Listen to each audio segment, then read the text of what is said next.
Assalamualaikum warahmatullahi wabarakatuh. Saya Amelia Putri dengan NIM 21106110555. Di sini saya akan menjelaskan mengenai target tujuan pembangunan berlanjutan harus tercapai oleh redaksi guna untuk memenuhi tugas di mata kuliah Hukum Pembangunan Keberlanjutan. Baik, sebelum menganalisis lebih jauh, kita perlu tahu dulu nih, apa sih yang dimaksud dengan SDGs? SDGs adalah Agenda for Sustainable Development yang merupakan kesepakatan pembangunan yang mendorong perubahan-perubahan yang bergeser ke arah pembangunan keberlanjutan yang berdasarkan pada hak asasi manusia dan kesetaraan untuk mendorong pembangunan sosial, ekonomi, dan lingkungan hidup. SDGs diberlakukan dengan prinsip-prinsip universal, integrasi, dan inklusif. Lalu sebetulnya apa sih tujuan dari SDGs itu? Tujuan dari SDGs antara lain itu yang pertama tanpa kemiskinan, yang kedua tanpa kelaparan, hidup sehat sejahtera, pendidikan berkualitas, kesetaraan gender, air dan sanitasi yang layak, energi bersih dan terjangkau, pekerjaan layak dan pertumbuhan ekonomi. Kesembilan ada industri, inovasi dan infrastruktur. Selanjutnya, berkurangnya kesenjangan, kota dan pemukiman yang berkelanjutan, lalu konsumsi dan produksi yang bertanggung jawab. Selanjutnya ada penanganan perubahan iklim, ekosistem lautan, ekosistem daratan, perdamaian, keadilan dan kelembagaan yang tangguh, dan yang terakhir adalah kemitraan untuk mencapai tujuan. Lalu, seperti pertanyaan di atas, mengapa hanya 15% target dari tujuan SDGs ini sesuai jalur?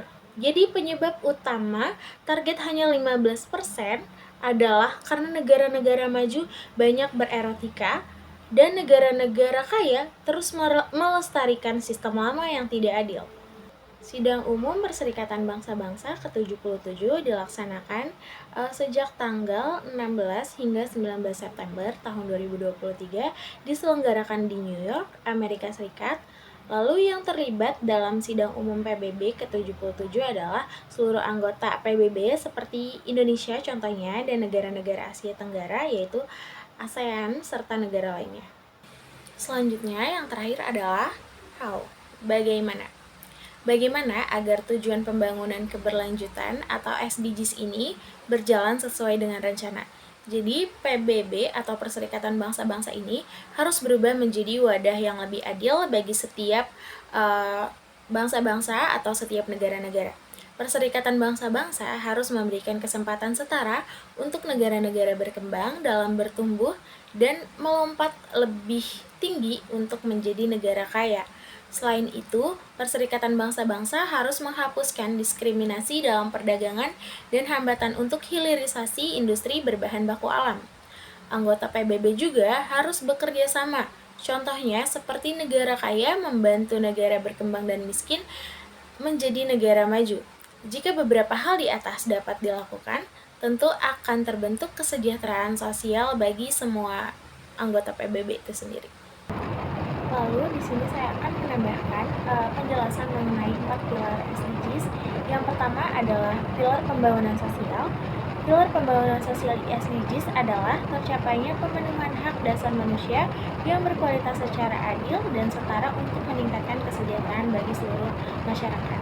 Yang kedua itu ada pilar pembangunan ekonomi.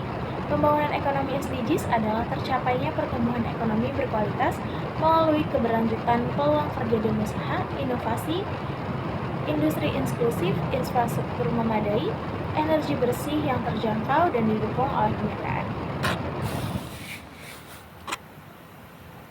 Pilar yang